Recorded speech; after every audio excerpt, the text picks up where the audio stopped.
Le handicap est une incapacité à réaliser certaines activités en raison d'une altération durable ou définitive de l'état de santé d'un individu. La notion de handicap a évolué, passant d'une représentation sociale totalement dévalorisante à une représentation sociale plus favorable. De nos jours, on parle de plus en plus de personnes en situation de handicap et non de personnes handicapées. Le handicap se divise en 6 grandes familles.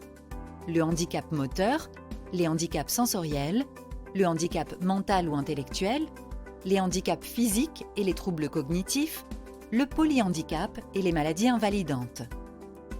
Cependant, la notion de handicap regroupe une multitude de situations liées également à la façon dont l'individu compense personnellement ses incapacités. C'est pourquoi un handicap de même nature peut varier d'une personne à l'autre. Aujourd'hui, il existe un dispositif ayant pour objectif d'inciter les employeurs privés et publics à embaucher des travailleurs handicapés, dont les bénéficiaires sont les BOETH, bénéficiaires de l'obligation d'emploi de travailleurs handicapés. Il y a actuellement 260 095 BOETH recensés dans la fonction publique. Toutefois, les agents reconnus travailleurs handicapés, qui déclarent volontairement à leur employeur cette reconnaissance, demeurent minoritaires. En effet, afin que la compensation du handicap puisse se mettre en place, la déclaration doit toujours relever d'une démarche volontaire de l'agent.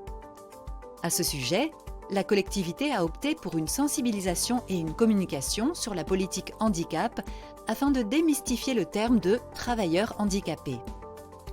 Une référente handicap et une gestionnaire santé ont été désignés au sein de la direction des relations humaines afin d'aider les agents dans leur démarche.